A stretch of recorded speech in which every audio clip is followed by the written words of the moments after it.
Hi, boys and girls. Goldie Girl and I are excited for chapter 3 of Trouble According to Humphrey, the situation with the Stevensons. Humphrey is going to go home for the weekend with Sit Still Seth Stevenson, and there's going to be some kind of situation, some kind of drama, something going on. So Goldie is going to be listening to the story. As you listen to the story, I've got some snacks for Goldie to munch on, and I'm going to go get her situated in her cage so I can get out the story and read chapter 3 of Trouble According to Humphrey. Are you excited, Goldie? She looks excited. She looks ready to read. So there she is, and I'm going to go get her situated, and I'll be right back. All right, we are on chapter 3, the situation with the Stevensons, and Goldie is right up here on her second level eating her yummy, yummy lettuce. The reason I used to think Seth's full name was Sit Still Seth was because he always wiggles in his chair, and Mrs. Brisbane always reminds him to sit still. He really does try, but he has so much energy, he just has to move. I guess that's why he loves sports a lot, both playing them and watching them, along with our other sports fan in room 26. Who was that? Oh, yeah, that was Tabitha. Tabitha and Seth are really good friends. They both like to talk about sports together. As much as I like Seth, I was hoping his whole family didn't fidget and squirm as much as he did. I always have my wheel to work off my excess energy. Excess energy is when you have a little bit too much, you have extra. Too bad Seth doesn't have one too. On Friday, Seth's mom, June, drove us home without as much as a twitch. She did tell her son to quit bouncing up and down on the seat, which I appreciated, as car rides always make me queasy, even without Seth's jiggling and joggling. Thanks for picking me up, Mom, Seth said. I thought Grandma would do it. I was afraid she'd have trouble with the cage. The shop wasn't busy, and Carolyn covered for me. I'll do the same for her next week. She laughed. I'll be glad when your sister can drive you. Seth bounced a little higher. I won't, he exclaimed.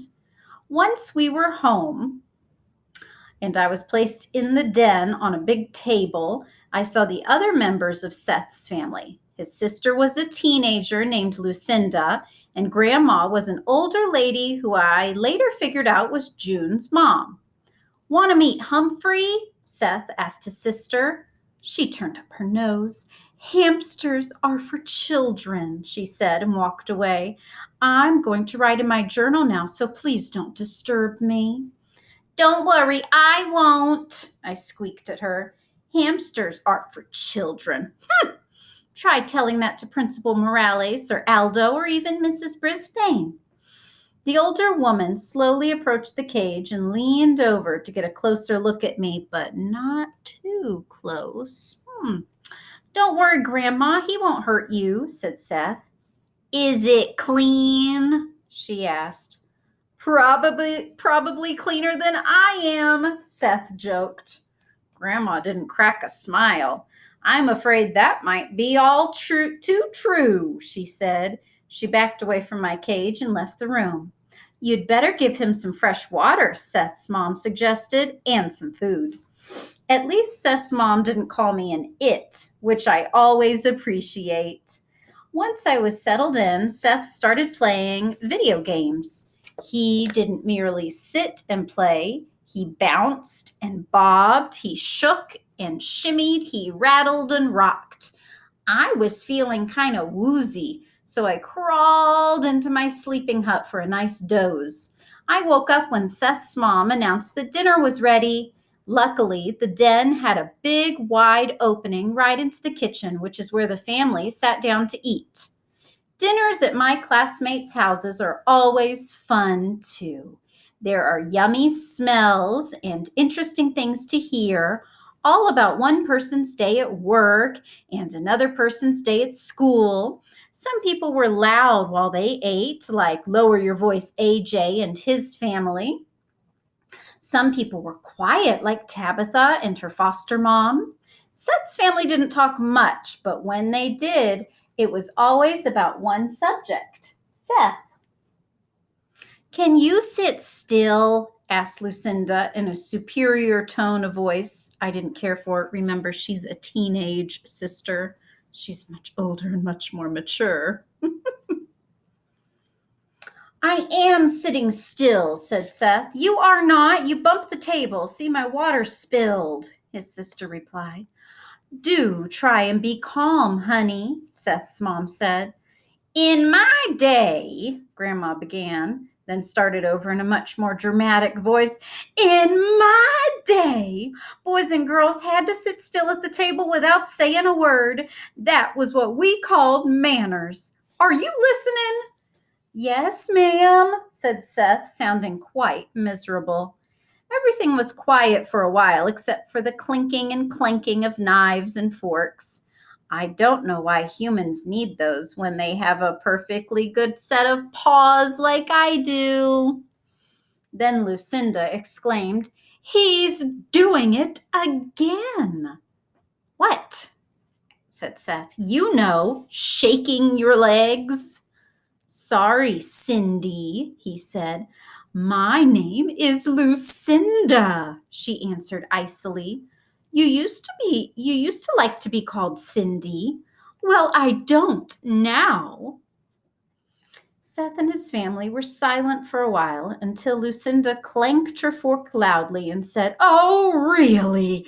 If you bump that table leg one more time, It was an accident, said Seth. Kids, please. Seth's mom sounded tired. In my day, Grandma began again, in my day, children were not allowed to argue at the table. I'll bet Seth can't sit still for 1 minute, said Lucinda in a nasty voice. I'll bet you can't sit still for 2 minutes, said Seth. June, you should not allow your children to gamble, Grandma grumbled. In my day. Mother, you're not helping, said June, which was true. My mother wouldn't allow us to make bets. This conversation was getting on my nerves, so I hopped on my wheel to try and relax. Unfortunately, my wheel always makes an annoying screech. What on earth is that creature doing? Asked Grandma. He's on his exercise wheel. It's good for him, Seth replied. Grandma sniffed loudly.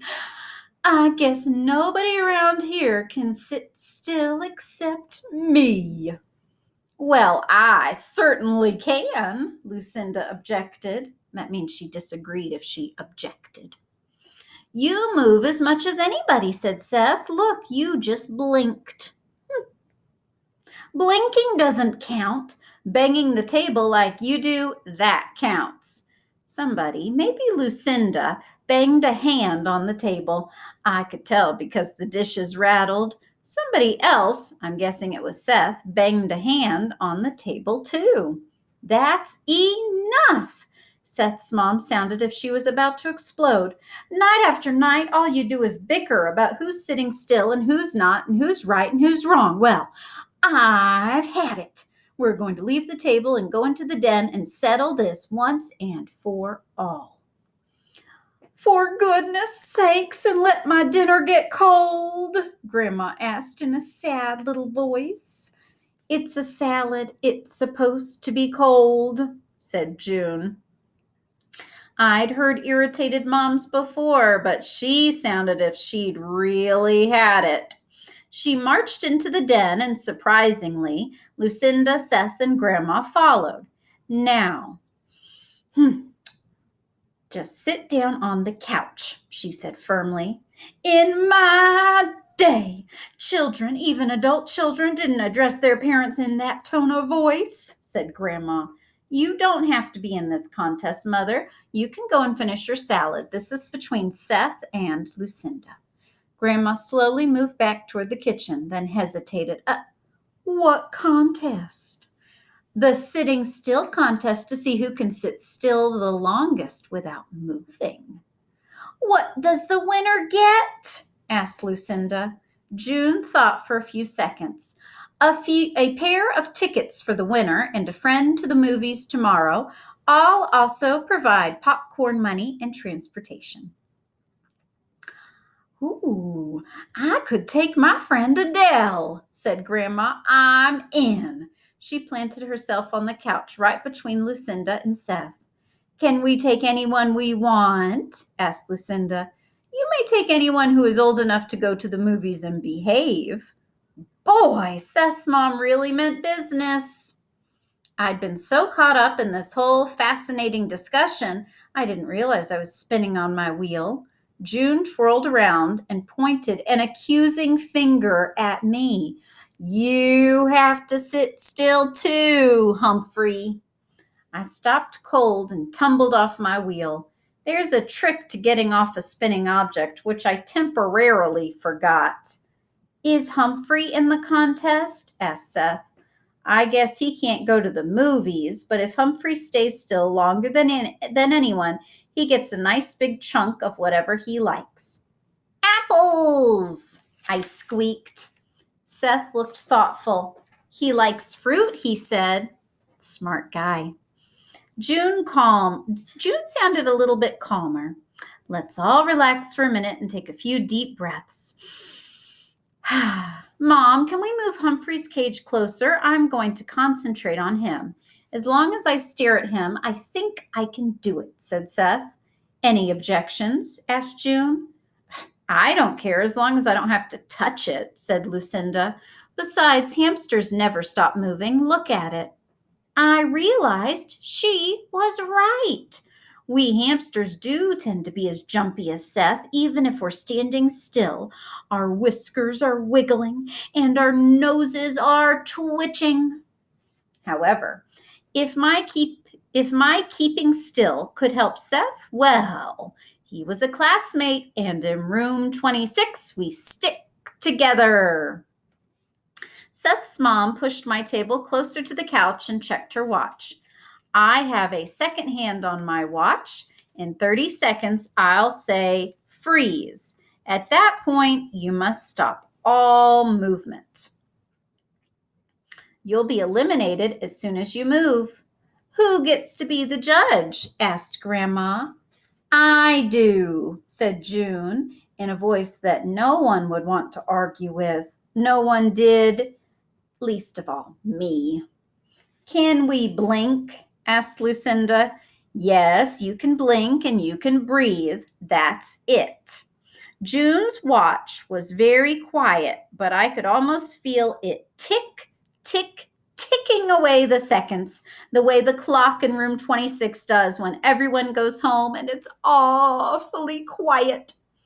I was pretty worried because I was looking straight ahead at Seth and he was tapping his fingers on the table. Lucinda seemed quite determined with her arms folded tightly against her body. Grandma sat up very straight. I bet people in her day always did. 10, 9, 8, 7, 6, 5, 4, 3, 2, 1. Oh, Goldie's not in the contest. She went back to sleep. Freeze, said June. I froze. The sitting still contest had begun. Oh dear, if you don't have whiskers, you have no idea how difficult it is to keep them from moving. I stared straight ahead at Seth, who was as motionless as Og is when he sits on his rock. Oh, he's pretty motionless right there. Oh boy. Let's see how motionless he can sit on top of Goldie's cage. Oh, he's pretty motionless. I don't see any motion. In fact, I tried to pretend I was a frog, which is not an easy thing for a hamster to do. You can do it. You can do it. I sent out my thoughts to Seth. Even though he probably couldn't hear my thoughts, I figured as long as I could stay still, maybe he could too. My tail felt like twitching and my nose was itching, and I'd never gone so long without moving. Seth stared at me and I stared back. After a while, Grandma's chin dropped and her head bobbed up and down. Grandma had moved and she didn't even know it because she was asleep. She began to snore softly. One down, said June, keeping her gaze fixed firmly on Lucinda, Seth, and me. No one else had made a move yet, and neither did I, although seeing Grandma asleep like that made me not only want to wiggle, it made me want to jiggle. Seth was as frozen as a statue, and I was proud of him.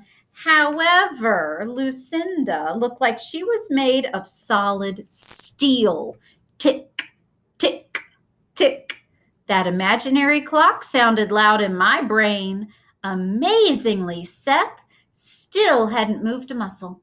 I tried to keep my gaze firmly on him, though once in a while I glanced at Lucinda. I was beginning to believe the girl had turned to stone. Suddenly, I saw her blink. Okay, blinking was okay, but this was like a double blink, like a wink, followed by another and another. Pretty soon, she was blinking both eyes hard.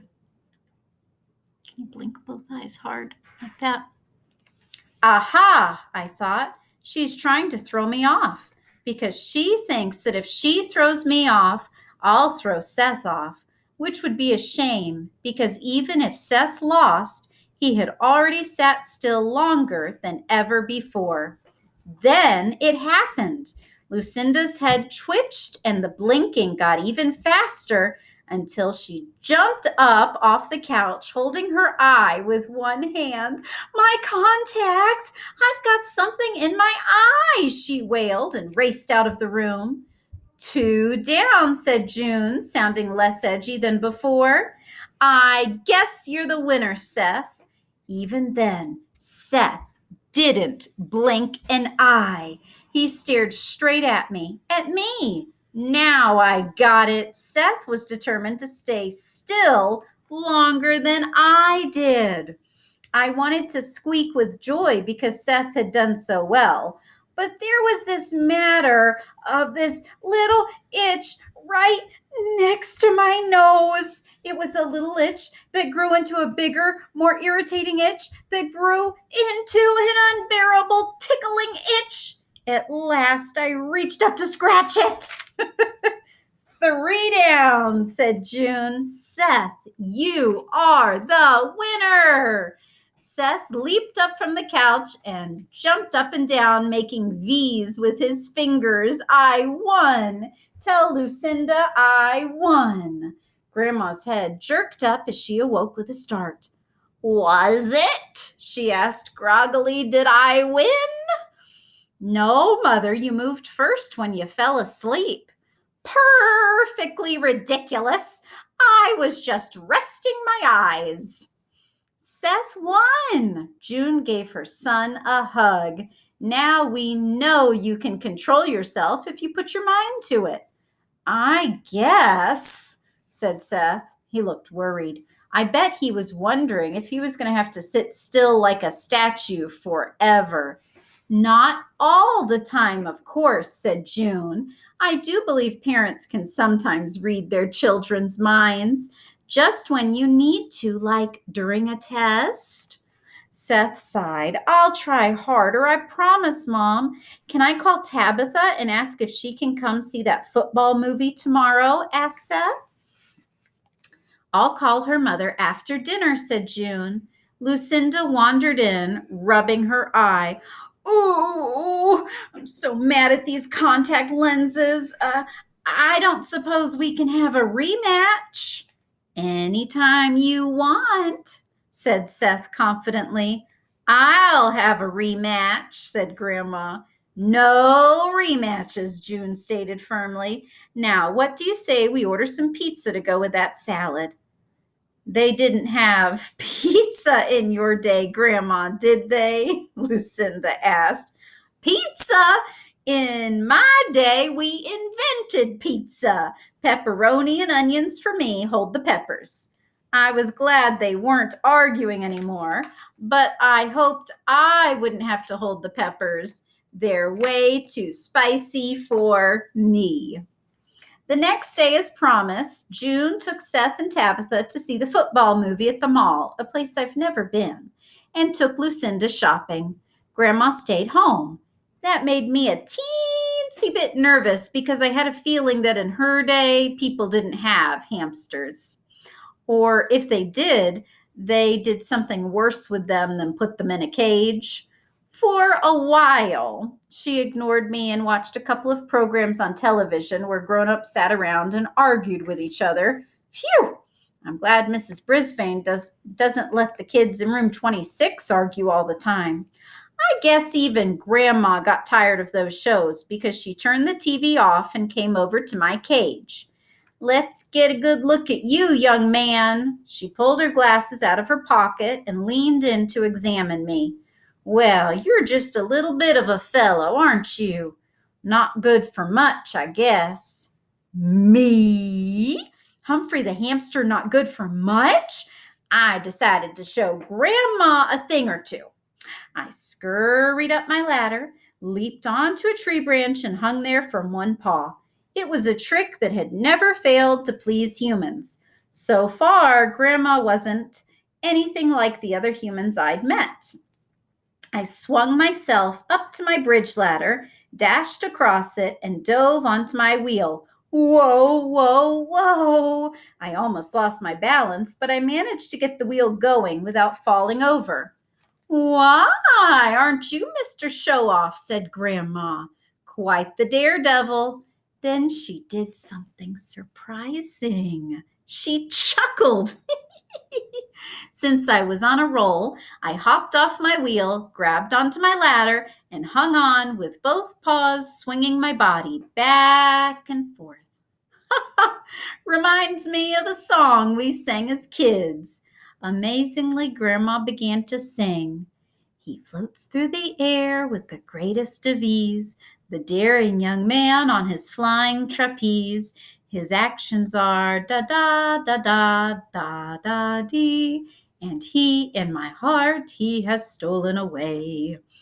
It was an excellent song. She had a pretty good voice, too, even if she couldn't remember all of the words.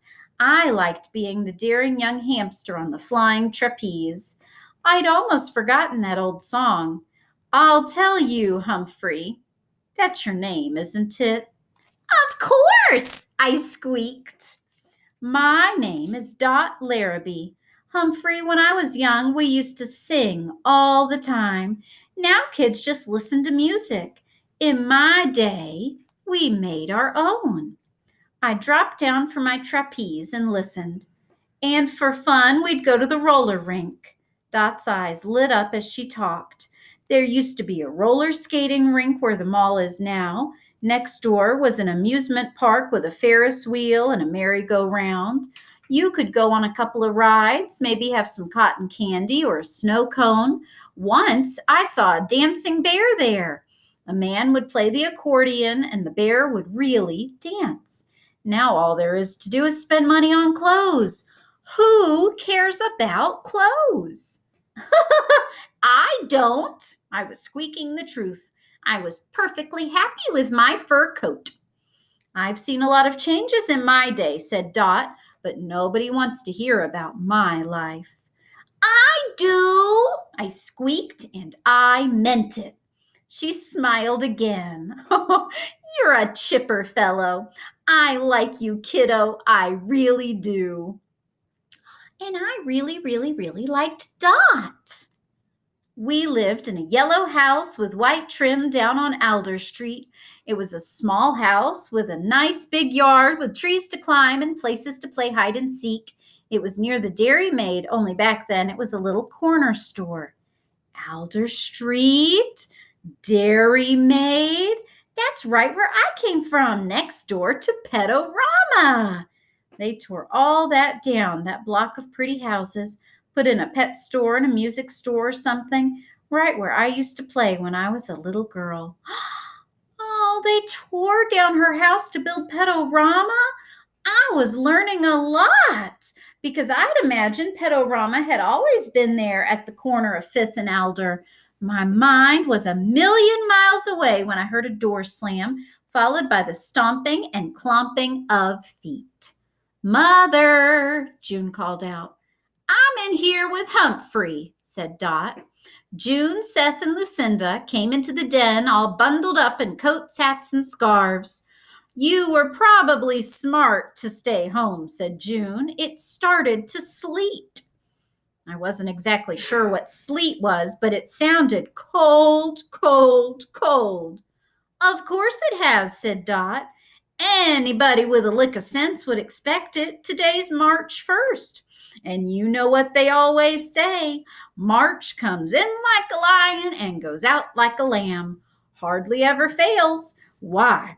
In my day, we had 3 feet of snow on March 1st one year. I must have been 10 or maybe 11. Seth and Lucinda rolled their eyes as if to say, there she goes again. But when I looked at Dot, I saw a young girl gazing out of the window of a yellow house with white trim, watching the snowflakes fluttering down, thinking about a dancing bear. Later that night, I was feeling especially nocturnal, so I decided to perform my daring young hamster on the flying trapeze routine for Seth. I leaped up, grabbed onto my bridge ladder, and swung across it. Whew! If you were a human, you could be on the Olympic gymnastics team, said Seth, and it sounded like a very good thing. I wish Dad could see you, he continued. He lives in Arizona where it's warm all the time. He coaches high school basketball. I bet the whole summer there. I spent the whole summer there, and boy, it's hot. I guess Mrs. Brisbane wouldn't let you stay for the whole summer. He seemed disappointed, and I guess I was too. I knew that the capital of Arizona is Phoenix. Phew, that's not easy to spell. But I wanted to know what it would be like to live in a place where it was warm all the time. I glanced out the window, and not only was it not warm, tiny pieces of ice were falling outside. Sleet! On Sunday, I saw an amazing sight. The trees outside the window were covered in ice, which glittered like diamonds when the sun came out in the afternoon. Dot stood at the window admiring the display. Yes, sir. March came in like a lion, so you know she'll go out like a lamb. Days like this when I was a kid, we'd go ice skating over on Dobbs Pond. Don't kids do that anymore, June? June joined her mother at the window. They paved that over and built houses there years ago, Mother. Fools. What do you bet they get water in the basement when it rains? You can't stop nature. June called to Seth. Did you see these trees? They're really beautiful. Seth was watching a basketball game on TV. I saw 'em, he said, but I knew he hadn't taken his eyes off the screen for the whole game. June went into the kitchen, but Grandma stayed at the window watching the sun shine through the icy branches. Oh, skating on Dobbs Pond. Dot sounded wistful. If I had a choice, I'd be out there skating with her. Freezing rain and snow keep students inside over the weekend. Humphrey stays warm at Seth Stevenson's house. The Humphreyville Herald. Boys and girls, tomorrow we're going to hear Chapter 4, The Great Cage Catastrophe. Catastrophe means not good. So I wonder what's going to happen in the Great Cage Catastrophe. See you tomorrow.